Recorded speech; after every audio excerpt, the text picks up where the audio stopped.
How it worked. Look, If you follow up, you didn't get extra time, and she just directly contradicted her own report. In your court, what matters more? The rights of individuals or your political ideology? I apply the law to the facts. I asked a question, which matters more? Well, my political ideology doesn't matter at all. Okay, so I don't believe you. And I think this case demonstrates that you are willing to subjugate the rights of individuals to satisfy your political ideology. This case involves a male defendant who raped a 9-year-old boy. Was he guilty of that? Yes, the petitioner pled guilty to that. Okay, so he raped a 9-year-old boy. He also raped a 17-year-old girl. Was he guilty of that? He pled guilty. The petitioner pled guilty to that crime as well. So was he guilty? I hope so, because she pled guilty to it. He was a he when he did this. That's correct. And also criminal deviant conduct, which the record doesn't disclose what that was exactly. Then, after serving in prison, Mr. McLean was released for parole, but then violated the terms of parole by having internet and was sent back to prison. 1 year after being released again, he was convicted of having. Is that correct? I'm unclear on exactly the time frame that you're at, but the petitioner was convicted of distributing. That was images of adults, children. Abhorrent conduct. Okay. For which there are real victims.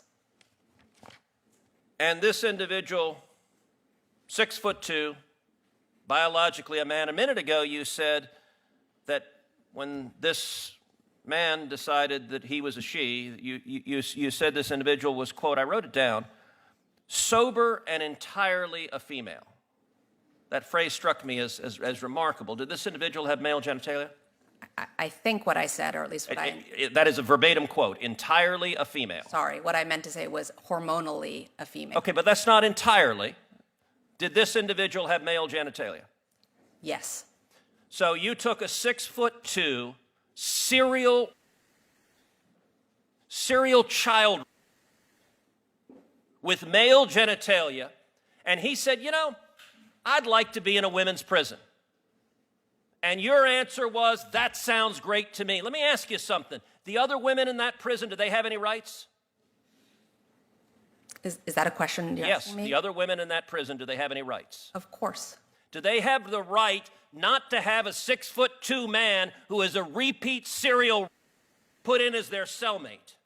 Senator Cruz, I considered the facts presented to me, and I reached a decision based on what the law I asked is. you a question.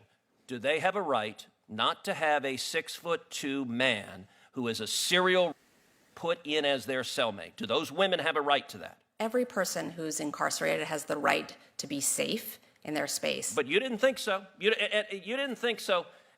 And in fact, I'm going to give some quotes from your order because Senator Kennedy is right.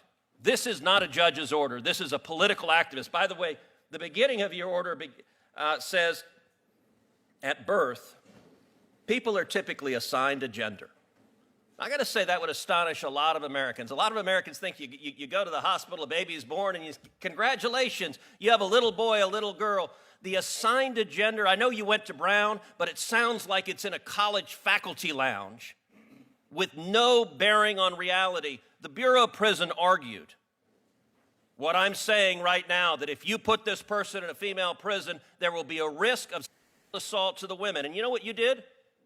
You said you didn't care about the women. I'm going to quote what you wrote. You wrote, quote, the Bureau of Prisons claim penological interest in protecting female prisoners from sexual violence and trauma. This interest is legitimate, that's kind of you to say, but there are no signs that petitioner is at risk of reoffending.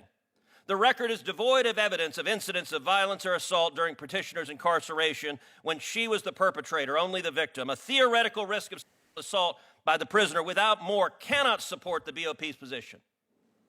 No evidence, theoretical. Have you dealt, in what universe is someone who is a serial repeat child not at a risk of reoffending? Senator, as I do in every case. Okay, I know you've been told to repeat the line, I follow the law. I asked a question. In what universe is someone who is a serial repeat child not at risk of reoffending? Sir, I looked at the facts that were before me in this case. All of the evidence, including the statements of every warden who had supervised this petitioner. You also wrote, the BOP also posits that permitting petitioner to live among women will be traumatizing and possibly dangerous to them. This concern is overblown. I have to say, if I were the father of one of those women, and you decided that my daughter's cellmate was going to be a 6'2" man who over and over and over again committed violent assault,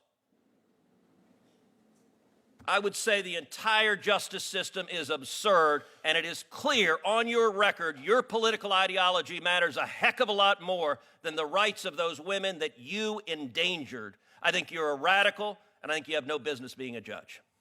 Her hormones were entirely female at that point, and so the decision by the Transgender Executive Council to deny the transfer request based on this idea that it was only because her hormones needed to be consistent and stabilized, I found was a pretext, but they never once said she cannot be transferred because of violence. It was always based on this idea that our hormones had to be. Thank you, Judge Netburn. Senator Judge Netburn, Padilla. that's Senator directly contrary to what your Senator, you report all said. have That is had directly no. contrary. No. We're gonna follow up. We're going to No, there you're gonna is follow up, no and that's how it follow-up. works. There is not. That is There exactly is- how it works. Look, If you follow up, you didn't get extra time, and she just directly contradicted her own report. I'm just going to read her own words I'm just sitting because fair, it's Madam exactly Chair. the opposite of what she said. Your own Chair. report. Senators, said, quote, I gave both of you more time to finish your line allowed of the witness to questioning. testify I and allowed the introduce witness facts. to You jumped in finish and took her. another round. I allowed You the took witness another to round. finish You her opened the door. response. You I opened the allowed door the to this. witness to finish You're her abusing response. your status That is, chair. Hey, I understand that, That you're is not- scared of the You are facts. abusing I your have- status Chair. as chair. Senator